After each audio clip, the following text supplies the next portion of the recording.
question has to be, how do you beat the Dutch? Steph? Yeah, look, I think I know from a Hockeyroos point of view, playing against them and coaching against them, I think where they've struggled a little bit against the Hockeyroos in the past, whilst they have been able to generate scoring opportunities, is the pressure that you put on the ball. And I thought Argentina did that quite well for probably the first 10 minutes, being able to stop their possession of the ball and their chain of pass going forward. So they just couldn't hold on to that for long enough. Unfortunately, but yeah, pressure on the receive and pressure on the ball carry is really important against them, and you've got to take your opportunities when you got them. So if you got corners or attacking opportunities, you have to be able to put them in the back of the net early to put them under scoreboard pressure. Yeah, I completely agree. I think, the ruthlessness they have in front of anyone else's goal, that's what you need against Holland, because you will only get so many circle penetrations or chances, and if you don't use any of them, then you won't win. And then again, what you said as well, Steph, the pressure on probably their build up, and I mean they're all brilliant players, but the weakest line would probably be the defense line, like the first line. So obviously they try to get it to Eva de Rode or Sandoval to like, it's not that typical playmaker central defender anymore. It's for them, it's more the screen or like, the midfield, center mid doing it.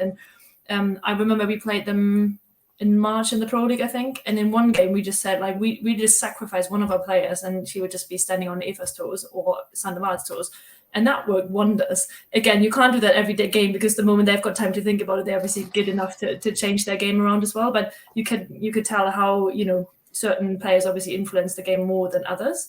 But what I think about this Dutch team currently, what really stands out is that a proper team. They, they had years where they were also a team, but they also had like individual stars and divas and those characters on the pitch. And most of them, or lots of them, are retired after Rio, and since then they really formed to like a really nice team where everyone's just, it seems like they leave the ego at the door and just work together and work really hard, and therefore they really deserve that gold medal this year. You make excellent points there, Janne. I remember looking at that game that Germany played with my Red Panthers. The Belgian team had on when they sacrificed a player and followed Eva around, and so we had a look at that and thinking about how Belgium would play against them in the Euros. But the other point that I think is a really important one that you made at the end was, I found it really hard to think about who are the best players for Holland today and in the tournament, and I think that is a credit to the team that they are, and.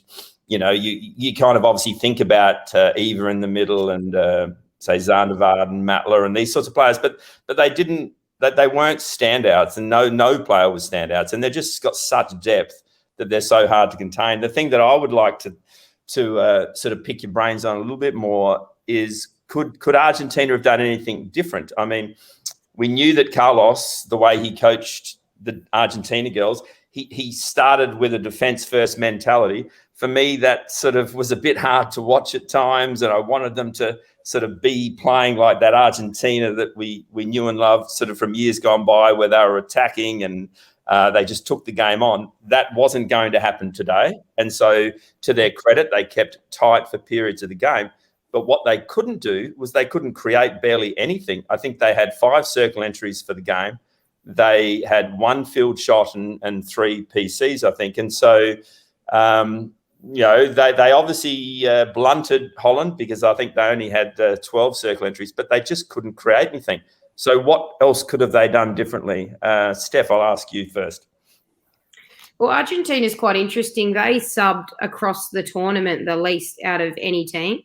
I would question whether that had a factor, with the heat and at the end, coming forward. Normally the Argentina, you would see they would stream forward and counter in numbers. Today you saw them sort of one out, particularly in that front half, front third. So I would question, that's, is the lack of subbing early in the tournament, has that bitten them at the end, with the ability to actually run and create. But yeah, I think they lacked that going forward. I think they defended. They tried to stay with But yeah, I think ultimately run out of legs, in comparison to the Dutch, who physically they look strong. Yeah, I agree. Janne, what about you? Yeah, it's interesting because it wasn't the Argentina we know, obviously. But again, it's hard to be yourself again when you play against Holland, and it could be the exhaustion of the whole tournament. Could be like being like defending first, and that's the problem with Holland. They always have so many people at the back.